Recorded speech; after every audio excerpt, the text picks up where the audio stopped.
member, Scientific Advisory Committee member on NIN, and he is the president of Telangana Neonatal Chapter from next year.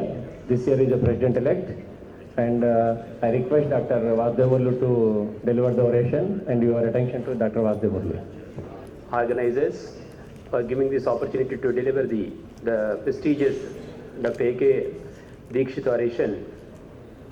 When I was introduced to IAP way back in '95, Dr. Raghav Rao sir is to talk about A.K. Dikshit as a very human and very shrewd clinician, and he was honorary professor, and he was teacher to many senior teachers like Dr. Gopalakrishna sir.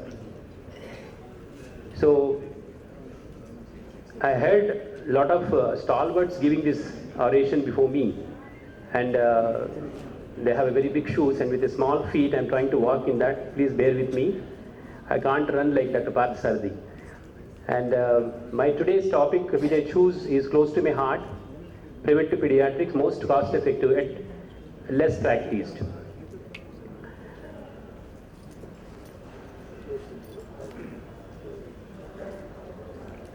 So it is a well-known proverb that prevention is better than cure, and also it is said that an ounce of prevention is better than a pound of cure. Okay. Then we can remove that. Yeah. So, but as clinicians, actually we are more interested in therapy, because probably we are more interested in pounds.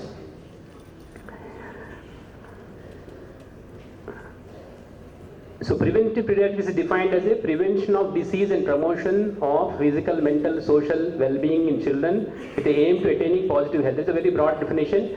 So preventive pediatrics is as vast as pediatrics. I'm not going to talk all that. I'll take up certain preventive aspects of preventive strategies which have a lot of impact but which are not much practiced. So if you look at, already this is being spoken since morning twice I think, we have neonatal mortality 29 as per SRS statistics 2012, which has come down to 27, and infant mortality, under 5 mortality, there is a reduction. We should feel happy about it, but still what I want you people to understand is still neonatal mortality is quite high. So all our preventive strategies should again aim at preventing neonatal mortality. So I just classified these strategies into antenatal, postnatal and pediatric screening. Coming to antenatal strategies, I'll briefly speak on safe motherhood, prevention of communicable diseases, prevention of preterm delivery and antenatal steroids. Coming to maternal nutrition, actually it is said that the most vulnerable period of a human being is intrauterine life. We are prone to so many challenges during that period which can have a long-term, it can have a effect of a fatality to lot of sequelae. So it is maternal nutrition which in calories and we have proteins and also micronutrients have a lot of impact on weight gain of the mother, and which has indirect indicator of the maternal nutrition. So a poor maternal weight gain can associate a lot of risk of preterm delivery, low birth weight, also birth defects, developmental disabilities like the CP and all these things are linked to maternal nutrition. Even this is an increased risk of chronic adult disease. We know Barker's hypothesis. Then calories are important, protein calories are more important in the later trimester. Protein, vitamins, especially micronutrients, iron, folic acid, iodine, B12 are more important. One WHO document which says nutrition counseling during pregnancy, which is released in July 2013, state nutritional advice alone is sufficient to improve the intake of protein during pregnancy, which can reduce your preterm birth by 54%. This may look a little overstatement, but the point which I want to drive is just one advice, Uchita Salaha.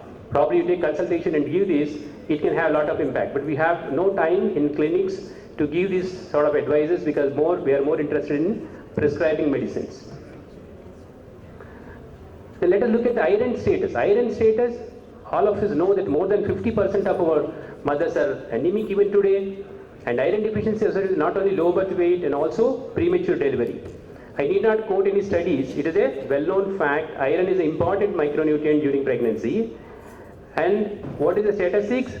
We have the NFHS4, that is released in January 2016, which shows that in AP and Telangana also, we have about 50 to 56% of pregnant women are receiving only just 100 tablets of iron folic acid during pregnancy. In spite of, we have a very big program, National Nutrition Anemia Control Program, which is there since 1970, way back in 70, but still we have such a poor study. Then what should we do? So what is other alternative? Maybe better go for fortification. So this Tata Plus are a double fortified salt of iodine and iron is available since 2012. This is released into market in 2012 and which is a research product of N9 for about 20 years. And still hardly we use this, hardly we prescribe this. That way we should learn from our neighbor. We should appreciate the neighboring state Tamil Nadu. They take up all these things and they are actually better vital statistics than us. So we have Amma salt with iron and folic acid, iron and iodine. Then let us look at the folic acid. So folic acid, it is a well-known fact that just 0.4 milligrams of folic acid taken preconceptionally. CDC recommends at least 1 month before the planned pregnancy can reduce neural tube defects by more than 50%. So what is incidence in India? The INAP document says about 4 to 11.4 per thousand live births. And it not only reduces neural tube defects, it also has an impact on cleft lip, preterm births and low birth weight. So with all the advantages, folic acid, but still we do have, so if you look at the folic acid versus meningomyelocele, one meningomyelocele surgery costs around 1 lakh, with which you can take care of about 10,000 women who are planning their pregnancy. So you can supply folic acid all through their pregnancy. But how much it is followed? Not much. So this is interesting slide which shows the incidence of neural tube defects in the US. They have incidence little less than us. They have about 10 babies with neural tube defects per 10,000 live births. And when they have introduced the fortification, compulsory fortification of wheat flour with folic acid, the incidence has dropped following introduction of fortification. So we should also do something like that, because that only looks like no, because the success story of introducing fortified iodine, salt fortified with iodine, and we have reduced the iodine deficiency disorders. So in last month only we have India Food Fortification Initiative launched. So अच्छे दिन आने वाला है, मुंदुंदी मंची काल मुंदु मुंदुना. Okay. So let us look at the prevention of communicable diseases, bacterial, viral and parasitic. So bacterial vaginosis is associated with chorioamnionitis, which can trigger inflammatory response, believed to result in preterm labor, and also it can cause injury to developing lung and brain. The Nelson textbook of pediatrics 20th chapter on CP says that the term CP children, they have less than 10% had history of perinatal asphyxia, whereas more than 40% there is history of intrauterine infection. So infections in mother can have such a devastating effect. The screening in mothers for simple things like UTI and treating them in time can have a lot of impact on the child. And toxoplasmosis is the viral infection. Generally we know by the acronym toxoplasmosis, others rubella, cytomegalovirus. Toxoplasmosis is not a virus. The list of others is increasing day by day. We have measles, varicella, parvovirus B19, which is supposed to be associated with the fetal anemia and hydrops. And of course Zika, of late everybody is known it because of the microcephaly it caused in Brazil. And of course HIV. So Norman Gregg was the first one to report the devastating teratogenic effects of rubella in 1941. Since then, intrauterine infections and its impact on the child has gained interest and people are researching against that. And varicella zoster rhamnosus, it can cause varicella, congenital varicella syndrome, and if the mother gets before 5 days before delivery, the neonatal varicella can have a very high mortality of about 30%, and it can be prevented. Varicella can be prevented by vaccine, and just now Surendra spoke about it. And CME is the leading cause of sensorineural hearing loss. HIV. So without treatment, the chances of getting HIV is about 15 to 30%. With treatment, it can be reduced to less than 1%. So maternal treatment is very, very important. And with the estimated 29 million annual pregnancies in India, about 35,000 occur in pregnant HIV positive women. With no intervention, you can have 10 to 10,300 newborns born, adding to the burden of HIV. So what is NACO guidelines? The new guidelines which are released in 2014 January, they recommended all pregnant women should be started on lifelong treatment of HIV irrespective of the CD4 count or the WHO staging. And the newborn should be given not one dose of nevirapine but for 6 weeks, which should be extended to 24 weeks, should be extended to 12 weeks if the duration of active mother is less than 24 weeks. And start cotrimoxazole prophylaxis 6 weeks, which is also not often followed. And counsel the mother for exclusive breastfeeding as preferred option for 6 months. This is also, we see a lot of children born to mothers, HIV mothers, on top feeds. So the preferred method of feeding should be breastfeeding. But unfortunately, the PPT-CT services cover only 47% of annual estimated pregnancies in the country. Then parasitic, if you know, malaria, Toxoplasma gondii, malaria has a lot of effect on the fetal growth, low birth weight, and spontaneous abortion, intrauterine fetal death. And toxoplasmosis can damage brain and eye. Then what are the vaccines we can consider in pregnancy? MMR, varicella, not during pregnancy because they're live vaccines. We should give before pregnancy. And during pregnancy, TT, preferably Tdap. Why Tdap? Because the acellular pertussis, the pertussis in a newborn has a very high mortality, more than 90%. So giving a Tdap, if it is affordable, that we still look around for what is the AAP guidelines or what is this. We have our own guidelines on antenatal steroids. What does it say? See, antenatal steroids, all of you know, there's a lot of advantages.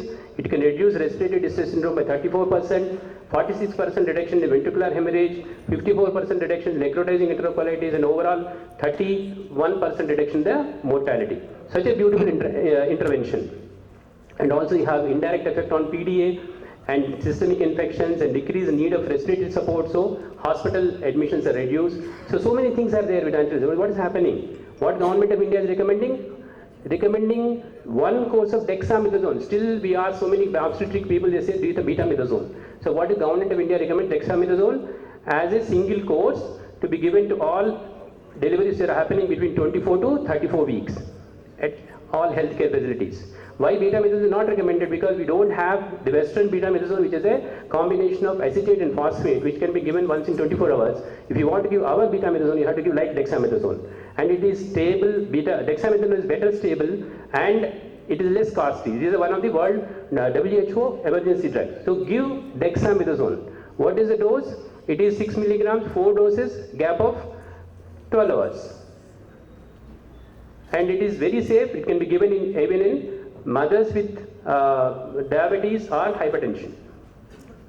Then what is the fact? So if you look at the Telangana SNCU data, the use of antenatal steroids is less, just 2.8%. 2.8%. INAPS targets about 75% by 2017 and 90% by 2020. Very huge target. So just I request all the audience here, just remember antenatal steroids in premature delivery, which has to be promoted. And coming to the postnatal preventions, prevention of birth asphyxia, prevention of infections, promotion of breastfeeding, kangaroo mother care, vitamin care prophylaxis and immunization. Birth asphyxia, all of you know, good antenatal care during pregnancy and during delivery, institution deliveries. Fortunately, we have very good institution deliveries, but still we do have a lot of mortality with because at every delivery there should be one person who's trained in neonatal resuscitation. So NSSK, very beautiful program by Government of India, and IAP we have NLF, NRP, FGM. One interesting point to note that in Maharashtra, Dhanu, after introduction of NSSK, the stillbirth rate has dropped from 18.6 to 9%. What does it mean? Many stillborn babies are resuscitable. So we can attempt a resuscitation on stillborn babies also. Then again I have put this slide to emphasize that after preterm baby, what we have, sepsis, pneumonia and diarrhea, that all put together comes to another 30 to 33% as a cause of neonatal deaths. So infection prevention is very important. Preventing infection is in your hands. So what is that you have to do? Hand washing. So a thorough hand washing, the 6 steps prescribed for 2 minutes before entering is very useful. So this man is not an astronaut, he is a person who is going into a Ebola ward, he is wearing all this.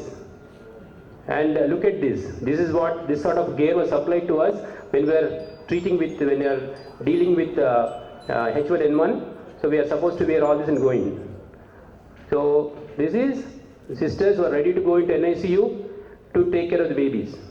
So my point is, when you feel that you get infection from somebody, you take all these precautions, but when you have to take care that the infection doesn't spread from you to the other person, how casual we can be. So hand washing still is not practiced very properly, and there's so much of lacunae are there, and that is one thing we should all remember, and we should promote and supervise, and because the hand wash is supposed to be one of the important this thing to prevent infections. And what is breastfeeding? As far as breastfeeding is concerned, promotion of breastfeeding, golden hour, first hour breastfeeding can reduce neonatal mortality by 20 to 22%. Just now in the slide we saw about 20% of mortality is by birth asphyxia. So just making the baby feed within first hour can reduce mortality to the extent of taking care of birth asphyxia. Such a beautiful intervention, such a nice thing. What we have to do, just put the baby to mother's breast within 1 hour of delivery. How it helps? Because it will prevent hypothermia, hypoglycemia. There are immunization factors. That is, gut priming is very important. All this happens with first feed within 1 hour. And it will also help in sustaining breastfeeding. If you start feeding in the because you have the prolactin which is meant for the other feed, which also secreted after first feed. So what is the fact? The fact is, as per NFHS 3 2005-6, we have 24.5% of first hour golden hour feeding, which has improved to 40% in the recent statistic, but still it is long way to go. Still we have to do so much to put the baby first hour. Exclusive breastfeeding status is also improved, but still a long way to go. Then what about baby friendly hospital initiative? How many hospitals in Twin Cities are baby friendly? So I am projecting one, this thing is not a new one, this is a little old one, 2005 or so. So look at it, the important observation is where we have a lot of baby friendly hospitals, in Kerala and Tamil Nadu. Okay, Kerala is declared as baby friendly in 2002. When you declare that, when you have at least 80% of your maternity facilities declared as baby friendly, that state is declared as baby friendly. So we have baby friendly, Kerala declared baby friendly, and Maharashtra and Karnataka. After Kerala, the best neonatal mortality rates are seen in Tamil Nadu. So there is this clearly shows that the neonatal mortality and baby friendly hospital initiatives are closely linked. So we should strive to make more and more of our hospitals baby friendly. This is another beautiful intervention. So Kangaroo Mother Care, which is supposed to reduce impact about 50% of neonatal mortality, but which is fact is less than 10% present usage, and target is 35 by 2017, 50 by 2020. Vitamin K bleeding, actually VKDB, earlier we used to call it hemorrhagic disease of the newborn, now it is called VKDB. And if you give vitamin K, you can reduce incidence to less than 1 in 1 million. Without vitamin K, the incidence is 1 out of 6,000 newborns. So, still we see the late hemorrhagic disease of newborn with more than 50% is associated with intracranial bleeding. There is a problem with late hemorrhagic disease of newborn. More than 50% are associated with intracranial bleed, which can have immediate fatality to the baby or long-term neurological sequelae. So what we have to do, again we have a beautiful guidelines on that. Give vitamin K, K1. The point number 3 says, no circumstances should the state procure preparation of injection vitamin K containing 10 mg per ml. But still in many facilities we are using Minadiol, which 10 mg of vitamin K. K1 is the recommended dose is 1 mg for babies more than 1 kg, less than 1 kg give 0.5 mg. So this is the chart which says that. And immunizations, and just now Surendra asked me what is it's the very most cost-effective public health intervention supposed to reduce under 5 mortality by 20%. This is the old vaccines, will not include the new vaccines, old vaccines, national immunization schedule. It can reduce vaccine preventable diseases, contribute to 20% of under 5 mortality. So we have success story of immunization, elimination of smallpox, and polio, maternal and neonatal tetanus, measles is now all-time low, and all these things are there. So, but in spite of that, what is the fact? The fully immunized children as per the National Family Health Survey 2015-16 is only 6 out of 10. That is the national immunization schedule.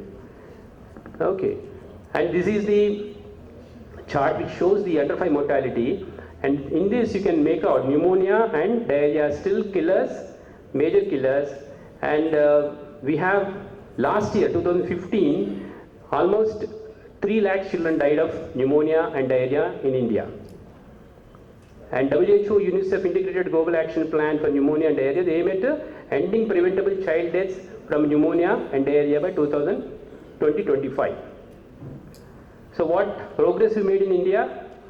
We have introduced Pentavac, IPV is also there in government schedule, rotavirus is there, it's not there in Telangana but it's in Andhra Pradesh, and they are going to scale up. And the good news is that pneumococcal vaccine is going to be rolled out as part of Universal Immunization Program in Himachal Pradesh and Bimaru states in 2016 with expansion 2017. So my friend was commenting, so sab chile gaya fir kya bacha? The vaccination is supposed to be bread and butter of pediatrics. Bread gaya, butter gaya, knife bach gaya. I said children will be saved and we will have a peaceful sleep. We can make a good living and we can have a peaceful sleep. Many doctors, other faculty, other fraternity people, they had a sleepless night on 8th and they still are stirring in the beds. And preventive screening. So it is a well-known, this thing, a stitch in time saves 9. And just few points about newborn screening and Rashtriya Bal Swasthya Karyakram, RBSK, which is launched in 2013. Neonatal screening is supposed to be the most important preventive public health program of the 21st century, but in still India it is a neonatal stage yet to evolve into childhood. Because WHO says if an IMR has dropped to less than 50, neonatal screening should take priority. And Dr. Kamath, Sachidanand Kamath wrote a very good article in IP, Indian Pediatrics. He has categorized the priorities, category A, B and C. Category A is for congenital hypothyroidism. These conditions we can include at this stage as a neonatal screening. Deafness, many of us are not aware or not very this thing about deafness. Deafness incidence is next to congenital heart diseases, which is around 10% per 1,000 live births. So many a time we miss deafness, so we should have a neonatal screening. In Gandhi we have one. We started a neonatal screening with help of an NGO. And deafness is a very important thing we have to remember and screen newborns. And category B, there are other conditions which are meant for only high-risk cases. Category C, which will cover about 30 to 50 diseases we can offer it to well-to-do families. And this is another simple screening for congenital heart disease. See, congenital heart disease account for 10% of birth defects, but 30% of casualties with birth defects is contributed by complex congenital heart disease, which can be diagnosed by simple pulse oximetry, which should be done after 24 hours of the birth of the baby. So I don't want to go into the details of this. So this is one thing still which has a lot of potential to explore. We can take it to the wards, the postnatal, and then do it. We can help in identifying babies with, because now we have Aarogyasri, which many of the heart diseases can be operated on that. So RBSK is another intervention 2013 with children from birth to 18 years with 4 Ds, that is defects at birth, deficiency, diseases, and this is another. Why I have projected this is because this is one government intervention which is happening. In Nizamabad we have one center, and this is all happening because this will help the early identification of diseases and bringing the children to treatment and taking care of them. To conclude, importance should be given to preventive pediatrics in curriculum of doctors, and many times when you look at a MD or DCH paper, the pathogenesis, management, those things will be there. Nobody will be interested in prevention of anything. And practitioners also, I urge them to have this in the back of mind, preventive pediatrics. and we have to be updated with the government programs and there are beautiful documents on that available on net. You can go through and practice preventive pediatrics. So thank you for your attention.